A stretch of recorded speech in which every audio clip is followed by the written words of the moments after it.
जय श्री कृष्णा। राधे राधे दोस्तों आज मैं आप लोगों को लड्डू गोपाल की एक ऐसी दिल को दहला देने वाली बिल्कुल सत्य लीला कथा सुनाऊंगी जिसे सुनकर आपकी आंखें बाल गोपाल के लिए रो देंगी।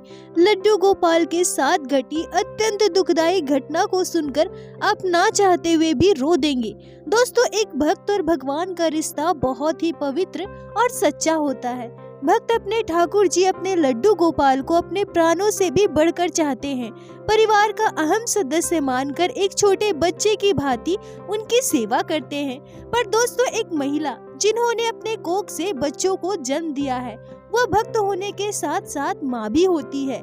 ऐसे भक्त अपने लड्डू गोपाल से अपने बच्चे के समान ही प्रेम करती है।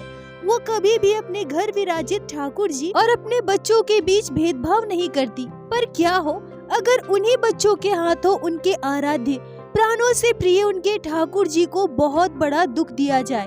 उनके ही बच्चे अगर लड्डू गोपाल के साथ अनर्थ कर दे, एक ऐसा अनर्थ जिसे सोचकर रूह कांप जाए। इसके बाद उनके वर्षों से पूजित लड्डू गोपाल उनसे हमेशा के लिए दूर हो जाए और साथ ही साथ उनके बच्चों को मौत की सजा मिले, सोचकर ही पैरों तले की जमीन खिसक जाती है।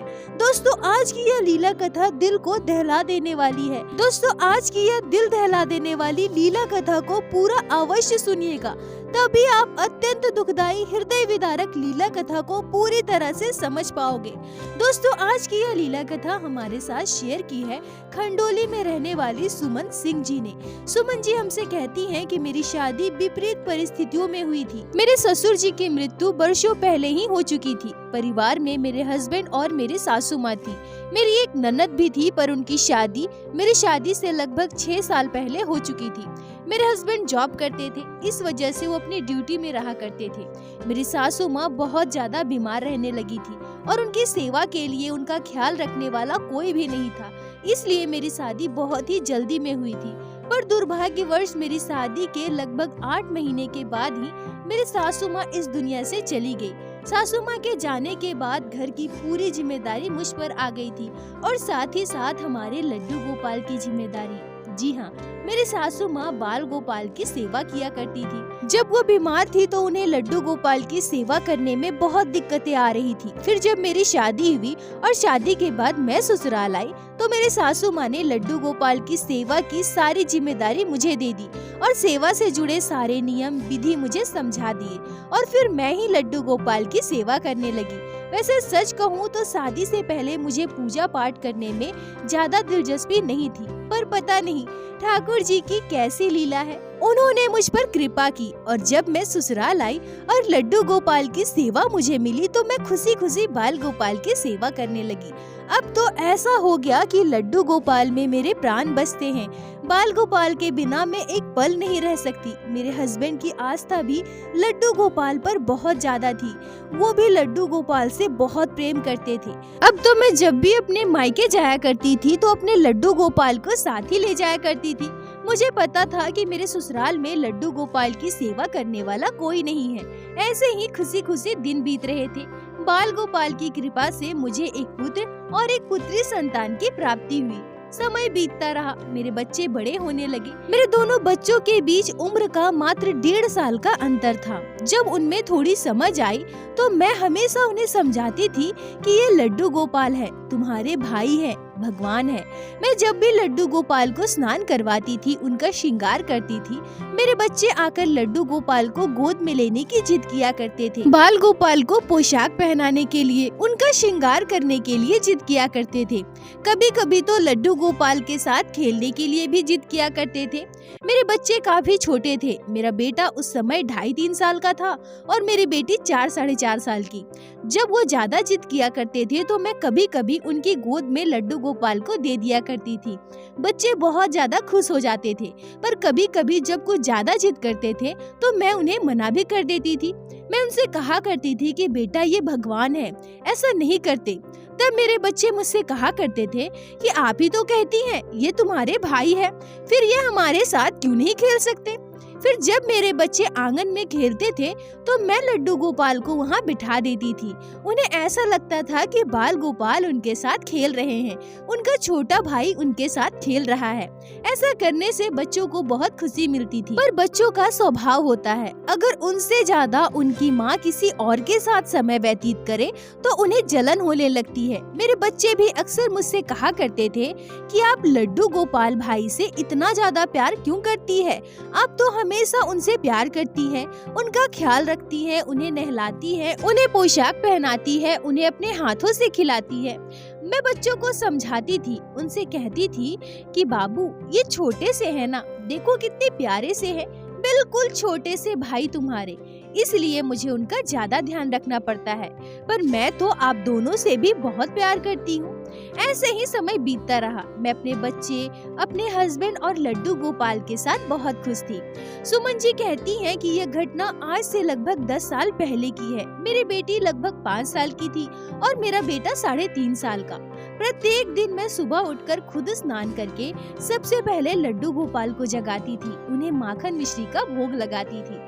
फिर मैं सबके लिए नाश्ता बनाती थी। मेरे हस्बैंड ऑफिस चले जाते थे और बच्चे स्कूल चले जाते थे। उसके बाद मैं लड्डू गोपाल को स्नान करवाती थी। गर्मी का मौसम था। घर के सारे काम खत्म करके मैं स्नान करके लड्डू गोपाल को जगाकर उन्हें माखन मिश्री का भोग लगा चुकी थी। फिर मैंने नाश्ता बनाया। नाश्ता करके मेरे हस्बैंड ऑफिस चले गए। गर्मी का मौसम था, बच्चों की गर्मी की छुट्टियां चल रही थी, इसलिए बच्चे घर पर ही थे। वो दोनों मिलकर खेल रहे थे। मैं लड्डू गोपाल को स्नान करवाने जा रही थी। मैंने लड्डू गोपाल का पोशाक निकाल कर रख दिया, उनकी ज्वेलरी निकाल कर रख दी। स्नान करवाने की पूरी तैयारी कर चुकी थी कि तभी मेरे हस्बैंड का कॉल आया। उन्होंने मुझसे कहा कि जल्दी से मेरा सामान पैक कर दो, मुझे ऑफिस के काम से बाहर जाना है। कुछ ही देर में मैं घर आ रहा हूँ। मैं लड्डू गोपाल को स्नान ना करवाकर अपने हस्बैंड का बैग पैक करने चली गई। इतने में मेरी बेटी आकर मुझसे कहती है, मम्मा मम्मा मैं लड्डू गोपाल को स्नान करवा दूं क्या? सुमन जी कहती है कि मैंने अपनी बेटी से कहा कि नहीं, लड्डू गोपाल गिर जाएंगे, उन्हें चोट लग जाएगी। तब मेरा बेटा वहाँ पर आता है और दोनों मुझसे जिद करने लगते हैं कि मम्मा मम्मा हम लड्डू गोपाल को स्नान करवा दे क्या? मैंने दोनों को डांट दिया। मैंने उनसे कहा कि नहीं, अभी जब मैं जाऊंगी ना तब लड्डू गोपाल को स्नान करवाएंगे, तब तुम लोग मेरे साथ उन्हें स्नान करवा देना, पर अभी नहीं, जाओ तुम लोग खेलो। यह कहकर मैंने अपने दोनों बच्चों को वहाँ से भगा दिया। मैं अपने हस्बैंड का बैग पैक करने लगी। तभी बस कुछ ही पल के बाद कुछ गिरने की आवाज आती है। ऐसा लगा मानो कोई चीज जमीन पर बहुत जोर से गिरी हो। सुमन जी कहती हैं कि मैं अपने सपने में भी नहीं सोच सकती कि वह कुछ और नहीं, मेरे लड्डू गोपाल होंगे। मेरे जीवन में कभी ऐसा दिन आएगा, मेरे प्राणों से प्यारे मेरे लड्डू गोपाल के साथ ऐसी घटना घट जाएगी, यह मैंने सपने में भी नहीं सोचा था। आज भी जब मैं उस दिन को याद करती हूँ तो मेरी रूह कांप जाती है, मेरे पैरों तले की जमीन खिसक जाती है। सुमन जी कहती हैं कि मैं दौड़कर अपने बच्चों के पास गई और वहाँ जाकर मैंने जो दृश्य देखा उसे देखकर मेरा सर घूम गया। मैं देखती हूँ कि लड्डू गोपाल जमीन पर पड़े हैं और मेरे दोनों बच्चे डरे हुए सहमे हुए वहीं पर खड़े हैं। सबसे दुर्भाग्य की बात तो यह है, जिसे आज भी याद करके मेरी आंखों से आंसू बहने लगते हैं, मेरे लड्डू गोपाल का दोनों हाथ टूट चुका था। हम उन्हें डांट सकते थे, मार सकते थे, पर उन्हें डांटने से, मारने से हमारे लड्डू गोपाल वापस ठीक तो नहीं हो सकते ना। मेरे बाल गोपाल का दोनों टूटा हुआ हाथ वापस नहीं जुड़ सकता। मेरे हस्बैंड गुस्से में बच्चों को पूरी तरह से डांटने लगे, दोनों बच्चों को थप्पड़ से मारने लगे। बच्चे पूरी तरह से डर चुके थे, वो जोर जोर से रोने लगे। इधर मेरे लड्डू गोपाल की ऐसी अवस्था और ऊपर से हमारे बच्चे बुरी तरह से रो रहे हैं। हमारा हाल भी बिल्कुल ठीक नहीं है। मैं क्या करूं? घर के हालात को कैसे संभालूं? मैं दौड़कर जाकर अपने बच्चों को अपने हस्बैंड से छुड़ाती हूँ। बच्चों की आंखों के आंसू को पोंछकर उन्हें कमरे में भेज देती हूँ और मैं और मेरे हस्बैंड रोते हुए वहीं जमीन पर बैठ गए। मेरे हस्बैंड के हाथ में लड्डू गोपाल का दोनों टूटा हुआ हाथ था और मेरे गोद में मेरे खंडित बाल गोपाल। थोड़ी देर के बाद हम दोनों ने एक दूसरे को संभाला। लड्डू गोपाल के खंडित मूर्ति को हमने एक कपड़े में लपेट दिया और दोनों टूटे हुए हाथों को को एक कपड़े में बांध कर रख दिया। सुमन जी कहती हैं कि अब तो हमें वीडियो के जरिए ये जानने को मिलता है कि टूटे हुए विग्रह को हम दोबारा से ठीक करवा सकते हैं, पर उस समय अभी के समय की तरह हम जितना मोबाइल इस्तेमाल कर रहे हैं उतना नहीं किया करते थे। हमें इन सब चीजों के बारे में ज्यादा जानकारी नहीं थी। हमें बस यह पता था कि खंडित विग्रह को हम घर पर नहीं रख सकते हैं, खंडित विग्रह को नदी में विसर्जित करना पड़ता है। मैंने अपने मायके में कॉल किया और अपनी मम्मी को पूरी घटना के बारे में बताई। इस घटना को सुनकर मेरी मम्मी भी बुरी तरह से दुखी हो गई। उन्होंने भी मुझसे यही कहा कि खंडित मूर्ति को घर पर रखना शुभ नहीं होता है। एक काम करो, लड्डू गोपाल को किसी बहते हुए जल स्रोत में विसर्जित कर दो। सुमन जी कहती है कि मम्मी के फोन काटने के बाद मैं जोर जोर से रोने लगी। मेरा कलेजा फट रहा था। मैं वर्षों से पूजित मेरे सासू माँ के लड्डू गोपाल को पानी में कैसे विसर्जित कर सकती हूँ। बाल गोपाल से हम सभी कितना प्रेम करते हैं, पर नियम के अनुसार हमें तो लड्डू गोपाल को पानी में विसर्जित करना ही होगा। मेरे हस्बैंड मुझसे कहने लगे कि जो होना था वो हो चुका है, हम उसे वापस ठीक नहीं कर सकते। इस खंडित लड्डू गोपाल को विसर्जित करके हम दूसरे लड्डू गोपाल को लेकर आएंगे। सुमन जी कहती है कि उस दिन हम दोनों पति पत्नी बहुत रोए थे। मैं रोते हुए अपने हस्बैंड से कह रही थी कि नहीं, ऐसा कैसे हो सकता है, मेरे इस लड्डू गोपाल का स्थान दूसरे लड्डू गोपाल कैसे ले सकते हैं। पर हमारे पास कोई और रास्ता नहीं था। हमने सोचा कि अगले दिन सुबह सुबह जाकर हम लड्डू गोपाल को पानी में विसर्जित करेंगे और दूसरे लड्डू गोपाल को लेकर आएंगे, और हमने बिल्कुल ऐसा ही किया। सुमन जी कहती हैं कि अगर मैं उस दिन की बात करूं तो पूरी रात हम दोनों पति पत्नी सोए नहीं थे। रात भर मेरी आंखों से आंसू बह रहे थे। मेरे हस्बैंड मुझे बार बार चुप करा रहे थे। मुझे ऐसा लग रहा था कि सुबह मेरे लड्डू गोपाल हमेशा के लिए मुझसे दूर हो जाएंगे। सुमन जी रोते हुए कहती हैं कि अगले दिन सुबह उठकर मैंने लड्डू गोपाल को अपने इन्हीं हाथों से टोकरी में अच्छे से बिठाया, उनके दो टूटे हुए हाथों को टोकरी में रखा और अपने हस्बैंड के साथ निकल पड़ी लड्डू गोपाल को पानी में विसर्जित करने। मेरे हाथ कप आ रहे थे। मैं बाल गोपाल को पानी में विसर्जित नहीं कर पा रही थी। तभी मेरे हस्बैंड ने मेरे हाथ से लड्डू गोपाल का टोकरी ले लिया और पानी में विसर्जित कर दिया। मेरे बाल गोपाल मेरी आंखों के सामने पानी में डूब गए। मेरे लड्डू गोपाल नदी की गहराइयों में समा गए। वहाँ से हम दोनों पति पत्नी सीधे बाजार गए और जितने बड़े मेरे लड्डू गोपाल थे उतने ही बड़े एक प्यारे से लड्डू गोपाल का विग्रह हम घर लेकर आए। पूरे श्रद्धा भाव से लड्डू गोपाल को पंचामृत से स्नान करवाया, उन्हें पोशाक पहनाया, सुंदर श्रृंगार किया और पूरे श्रद्धा भाव से लड्डू गोपाल को हमारे घर के मंदिर में विराजित कर उनकी सेवा करने लगी। पर कहीं न कहीं मेरा दिल मेरे लड्डू गोपाल के लिए रो रहा था। मुझे ऐसा लग रहा था कि मेरे बाल गोपाल मुझसे दूर चले गए हैं। मैं जो नए लड्डू गोपाल को लेकर आई थी उनसे मुझे वो लगाव महसूस हो ही नहीं पा रहा था। मैं चाहकर भी उन्हें अपना नहीं पा रही थी। इसी बीच हमारे पड़ोस में रहने वाली एक भाभी हमारे घर आई और उन्हें जब मैं इस घटना के बारे में बताई तो उन्होंने कुछ ऐसा कहा जिसे सुनकर मेरी रूह कांप गई। अगले एक ही पल में मुझे ऐसा लगा कि अब तो मेरी दुनिया समाप्त हो जाएगी। मैंने उस भाभी से कहा कि नए लड्डू गोपाल को मैं लेकर तो आई हूँ, पर इनसे मुझे वो लगाव महसूस नहीं हो रहा है जो मुझे मेरे लड्डू गोपाल से महसूस हुआ करता था। तभी वो कहती है कि तुम्हारे बच्चों ने क्या कर दिया, तुम्हें पता है ये कितना बड़ा पाप है।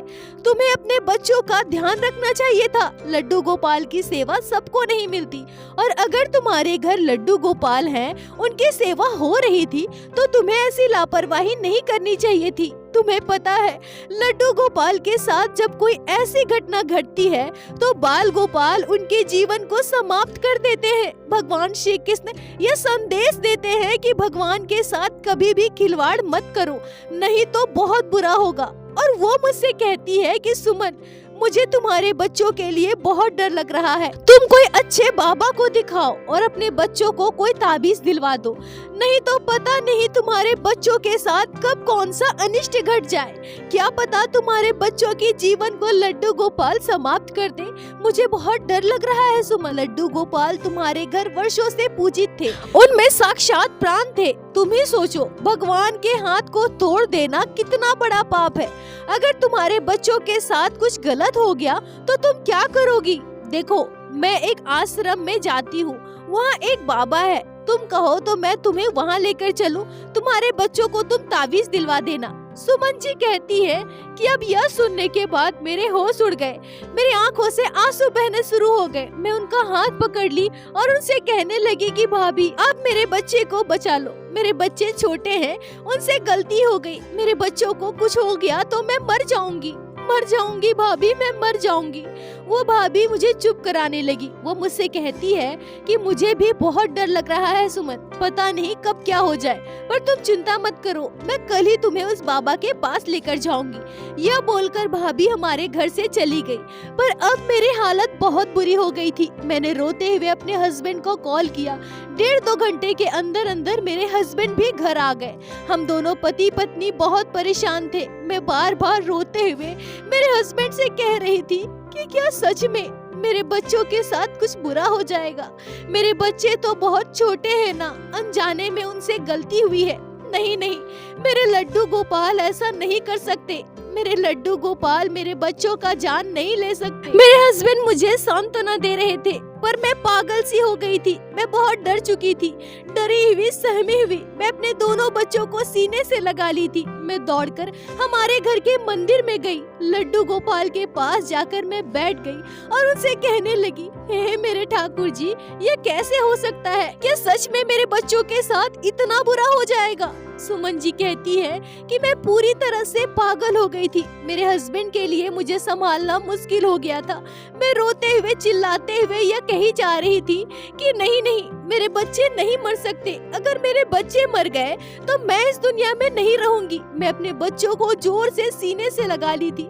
मेरे हस्बैंड के लिए मुझे संभालना बहुत मुश्किल हो गया। मैं दौड़ते हुए भाभी के घर जाने लगी। उनसे कहना चाहती थी कि मुझे अभी आप उस आश्रम में लेकर चलिए, मुझे उस बाबा के पास लेकर चलिए, मुझे अपने बच्चों को ताबीज दिलवाना है। पर मेरे हस्बैंड ने मुझे रोक लिया। मेरी हालत ऐसी हो गई थी कि मैं बेहोश हो गई। मेरे बच्चों के हाथों इतना बड़ा पाप हो गया है, मेरे बच्चे मर जाएंगे। बस ये ख्याल मेरा दिमाग बर्दाश्त नहीं कर पा रहा था। मेरे हस्बैंड ने डॉक्टर को बुलाया। डॉक्टर ने मुझे इंजेक्शन दिया, मुझे दवा दिया। दवा लेने के बाद मुझे नींद सी आ गई और मैं सो गई। मैं बहुत जल्दी सो गई थी, लगभग 7 बज रहे थे। मेरे हस्बैंड ने बताया कि बच्चे लगभग 8:30 बजे सो चुके थे और उस रात लड्डू गोपाल को मेरे हस्बैंड ने ही सुलाया था। मेरी हालत ठीक नहीं थी, इसलिए मेरे हस्बैंड को भी नींद नहीं आ रही थी। वो हॉल में बैठे बैठे टीवी देख रहे थे। मैं अभी भी सो रही थी। तभी मैंने एक आश्चर्यजनक सपना देखा।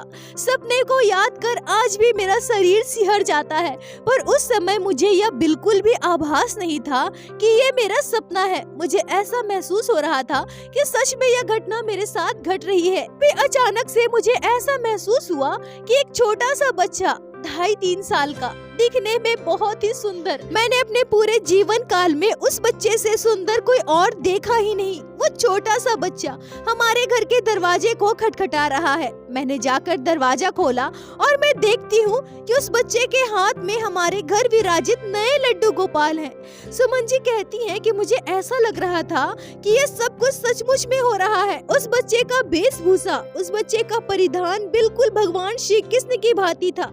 उस बच्चे के सर पर मोर पंख थे, हाथ में बांसुरी, कमर में कमरबंद, पैरों में नुपुर पहने हुए, श्याम वर्ण घुंघरेले केस, बिल्कुल भगवान श्री कृष्ण के बाल स्वरूप। पर मैं भागन अपने सपने में बिल्कुल भी नहीं समझ पाई कि ये भगवान श्री कृष्ण है। छोटा सा बच्चा हमारे घर लड्डू गोपाल को हाथ में लिए खड़ा था।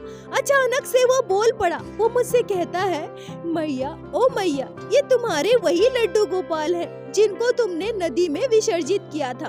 लो ना मैया, लो, अपने लड्डू गोपाल को गोद में लो। सुमन जी कहती है कि मैं तुरंत पीछे हट जाती हूँ और उस बच्चे से कहती हूँ कि नहीं, यह मेरे लड्डू गोपाल नहीं है। मेरे लड्डू गोपाल का तो हाथ टूट गया था, मैंने तो उन्हें नदी में विसर्जित कर दिया है।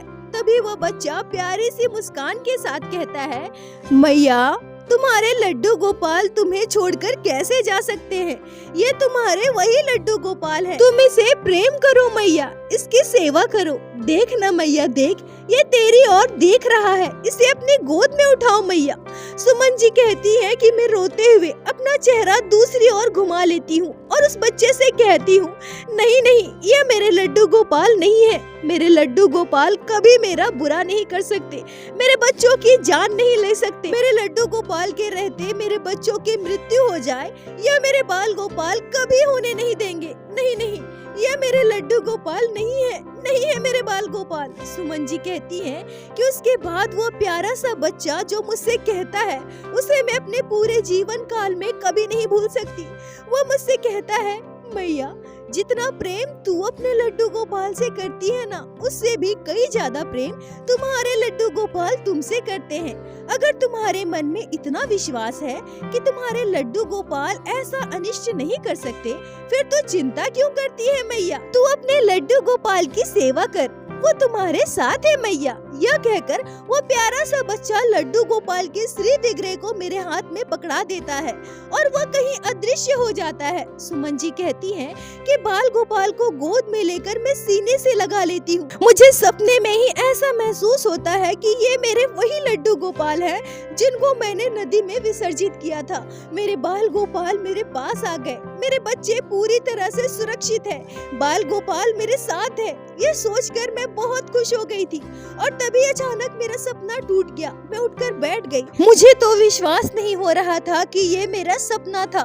मैं तब से सपना देख रही थी। मैं अपने हस्बैंड को बुलाने लगी, वो दौड़कर मेरे पास आए। मैं रोते हुए अपने हस्बैंड को पूरी बात कहने लगी। बाल गोपाल के चमत्कार को, लड्डू गोपाल ने जो लीला मुझे महसूस करवाई है, बाल गोपाल के साक्षात दर्शन मैंने अपने सपने में किए हैं, यह किसी चमत्कार से कम नहीं था। इस घटना से मैं और मेरे हस्बैंड दोनों बहुत खुश थे। मेरे लड्डू गोपाल साक्षात मुझसे कह रहे थे कि वो मुझसे प्रेम करते हैं। उनके रहते मेरे बच्चों के साथ कभी कोई अनिष्ट नहीं हो सकता। बाल गोपाल से मेरी यह दशा देखी नहीं गई। मुझे दुख ना हो, तकलीफ ना हो, मैं इस दर्द से बाहर निकल सकूं। गलत भावना जो मेरे मन में चल रही है, मैं उससे बाहर निकल सकूं। इसलिए साक्षात भगवान श्री कृष्ण बाल स्वरूप में मेरे सपने में आए। सच ही कहा गया है, भगवान श्री कृष्ण भक्त वत्सल है। मेरे बच्चों के हाथों बहुत बड़ा गुनाह हुआ है, बहुत बड़ा पाप हुआ है, पर भगवान श्री कृष्ण तो सर्वेश्वर है, उन्हें सब पता है। मेरे बच्चे के हाथ जो घटना घटी है वो अनजाने में घटी है। बच्चों ने जानबूझकर कुछ भी नहीं किया। लड्डू गोपाल के श्री विग्रह टूटकर खंडित होने के बाद भी मेरे बच्चों को मेरे कान्हा ने कोई सजा नहीं दी। सुमन जी कहती है कि मैं धन्य हूँ जो मुझे भगवान श्री कृष्ण मेरे लड्डू गोपाल की सेवा मिली है। भगवान श्री कृष्ण ने अपनी सेवा के लिए मुझे चुना है। उस दिन के बाद से मेरी श्रद्धा भक्ति मेरे बाल गोपाल के लिए और गहरी हो गई। मैं लड्डू गोपाल से और प्रेम करने लगी। लड्डू गोपाल ऐसे ही अपनी कृपा दृष्टि मुझ पर और मेरे पूरे परिवार पर बनाए रखे। सुमन जी, आपका बहुत बहुत धन्यवाद जो आपने लड्डू गोपाल की यह दिल दहलाने वाली आश्चर्य घटना को हमारे साथ शेयर की, जिसे मैं हमारे चैनल के माध्यम से बाकी सारे भक्तों तक पहुंचा सकी। अपना साथ और प्यार ऐसे ही बनाए रखें। दोस्तों, यह घटना जब सुमन जी मेरे साथ शेयर कर रही थी, मुझे बता रही थी, तो उनकी बातें सुनकर, उनके आंखों के आंसू को महसूस करके मेरे आंखों में भी आंसू आ रहे थे। सच में यह बहुत ही भावुक करने वाली, दिल दहलाने वाली लड्डू गोपाल की लीला है। दोस्तों, प्रत्येक दिन की भांति मैं आज फिर से आप सभी से हाथ जोड़कर कहना चाहूंगी कि ठाकुर जी की भक्ति कीजिए, लड्डू गोपाल की सेवा कीजिए, नाम जाप कीजिए और अपने लड्डू गोपाल पर विश्वास बनाए रखें। आपके बाल गोपाल हमेशा आपके साथ है।